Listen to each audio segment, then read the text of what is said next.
हुजूर बाबा सावन सिंह जी महाराज की जय। परम संत कृपाल सिंह जी महाराज की जय।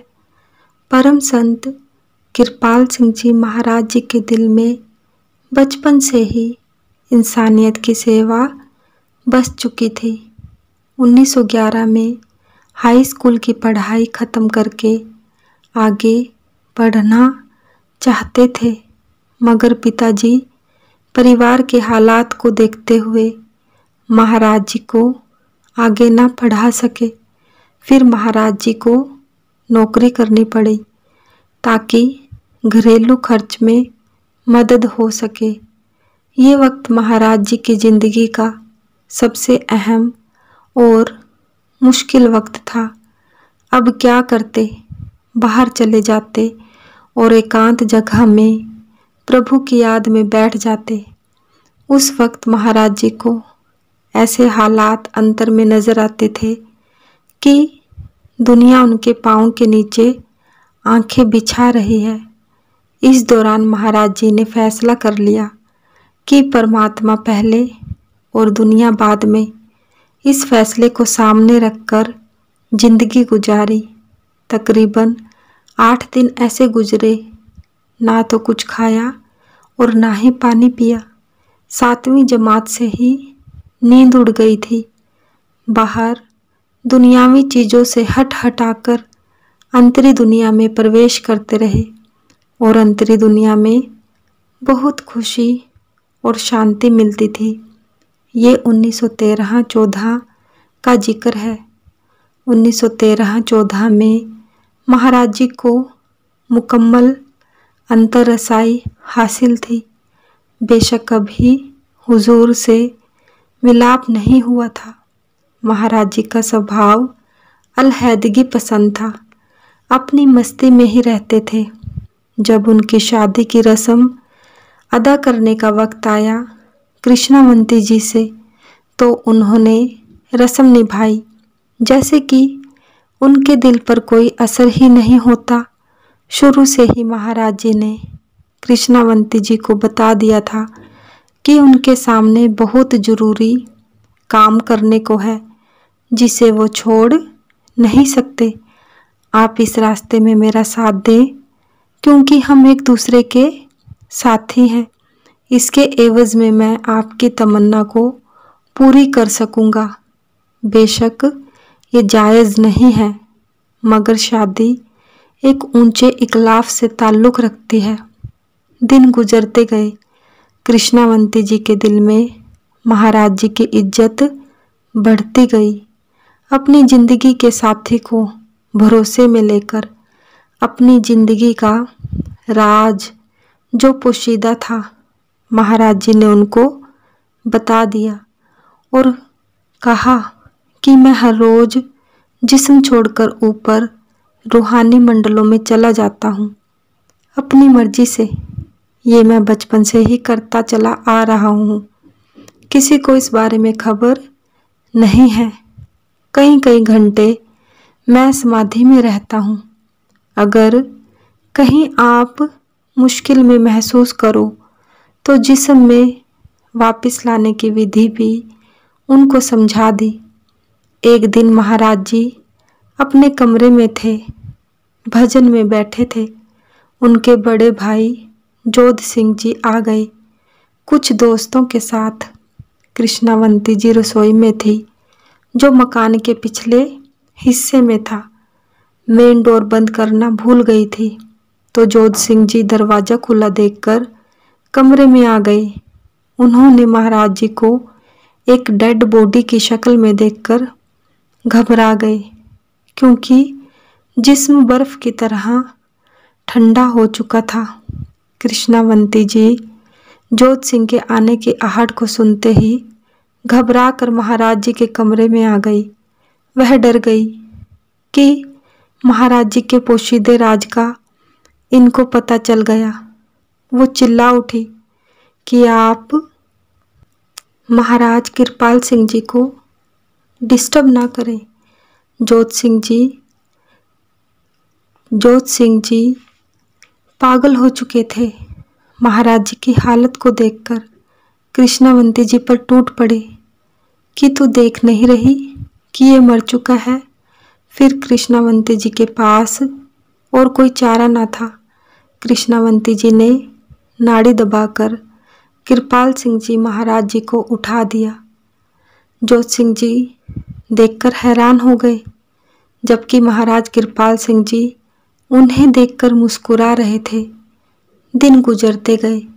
कृपाल सिंह महाराज जी का ख्याल दुनिया से टूट रहा था और अंतर में सारी रात प्रभु मिलन की याद में रोते रहते थे।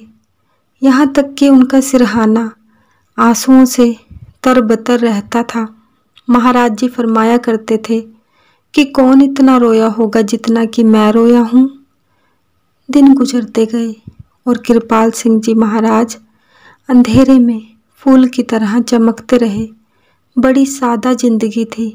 यहाँ तक कि उनके कमरे में कोई पंखा भी ना होता था और ना टेबल फैन होता था, क्योंकि घरेलू खर्चे के बाद जो बचता था उसे गरीबों की देखभाल के लिए खर्च कर देते थे या फिर अस्पतालों में जाकर गरीबों को दवाइयों का खर्च देते थे। रात भर फिर प्रभु की याद में गुजार देते थे।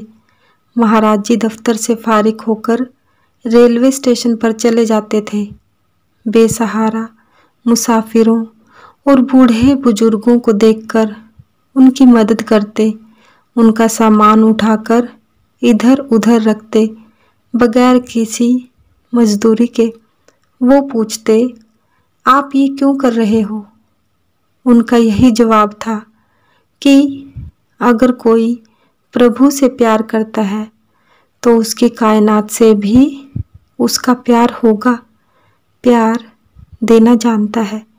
महाराज जी को एक दफ़ा उनके चाचा जी का खत आया कि उनका लड़का सख्त बीमार है। बीमारी का पता नहीं चलता। डॉक्टरों की बेहद कोशिशों के बाद भी आराम नहीं आ रहा। उसने खत में लिखा कि मैं उनके पास लाहौर आना चाहता हूँ लड़के को लेकर। तो महाराज जी ने कहा कि आ जाओ। तो फिर चाचा दिलदार सिंह जी लाहौर आ गए। वहाँ पहुँचते ही उन्हें एकदम अटैक आ गया और वे अपना आप भूल गए। आवाज़ भी बंद हो गई। महाराज जी को अपने चाचे की भरी हुई आंखें देखकर तरस आ गया। इतने में जिस्म हिलने लग गया और आवाज़ आ गई। तो दिलदार सिंह जी ने महाराज जी का शुक्रिया अदा किया। महाराज जी ने मुस्कुराकर कहा कि आप बड़े खुशकिस्मत हैं कि आप पर प्रभु की कृपा हो गई। फिर महाराज जी और फिर फरमाया कि आप पर प्रभु की कृपा हो गई। फिर फरमाया कि वो बीमार नहीं है। पिछले नेक कर्मों की वजह से उनकी आत्मा जिस्म छोड़कर ऊपर रूहानी मंडलों में चली जाती है। फिर समझाया और पूछा कि क्या ये अंतरी रसाई बंद कर दी जाए। सोच विचार कर दिलदार सिंह जी ने कहा कि वो अंतरी रसाई चालू रखना चाहते हैं। तो महाराज जी ने फरमाया कि एक शर्त है, इनको बड़े एहतियात से चलना पड़ेगा, वो भी उस वक्त जब वो अकेले हों या कमरे में हों, किसी प्राइवेट जगह पर नहीं। तो दिलदार सिंह जी ने कहा कि ठीक है। कुछ देर तो ठीक चलता रहा। बाद में दिलदार सिंह जी महाराज जी के वायदे को भूल गए। एक दिन वह कहीं जा रहा था और ध्यान अंतर में था। जाते जाते दीवार से टकरा गया। खून बहने लगा। जख्मी हो गया, मगर कोई तकलीफ महसूस नहीं हुई। महाराज जी ने सोचा कि अंतरी रसाई बंद कर देनी चाहिए ताकि आम आदमी की तरह जीवन गुजारे। आखिर 5 साल के बाद उसकी मौत का दिन भी आ गया। दिलदार सिंह जी ने अर्ज की कि लड़के की अंतरी रसाई बहाल कर दी जाए। तो ऐसा ही हुआ। वो खुशी खुशी दुनिया को छोड़ गया। इस दौरान अभी महाराज जी हुजूर बाबा सावन सिंह जी से नहीं मिले थे, मगर अंतर में हुजूर के दर्शन होते थे। उसी दौरान महाराज जी के दोस्तों में से एक सैयद कसरा का ही था, आ गया। मिलकर उससे बहुत खुश हुए और वही रूहानियत की बातें करते रहे। महाराज जी ने उससे पूछा कि क्या उसे ऐसी कोई हस्ती मिली है।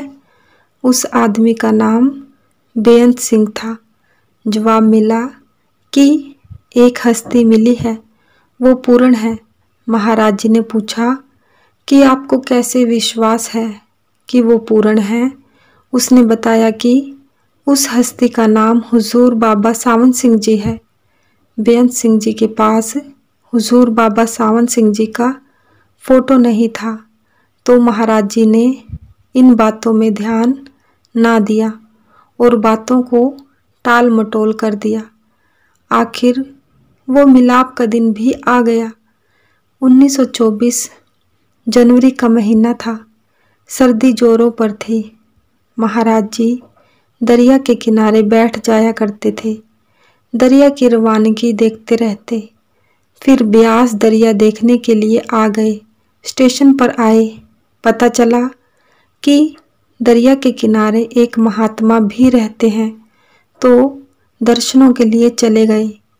वो दिन मेरे लिए बड़ी खुशकिस्मती का दिन था।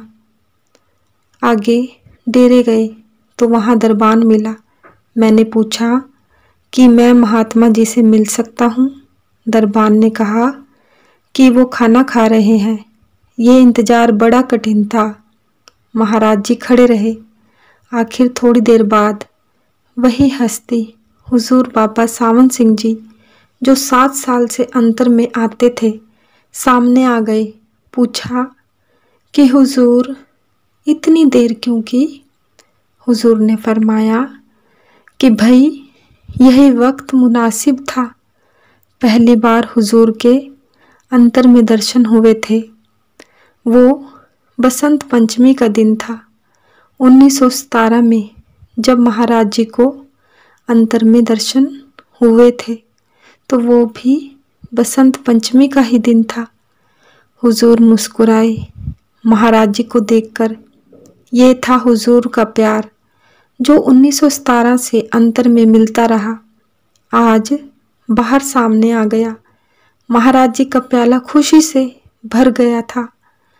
ये 1924 का दिन था।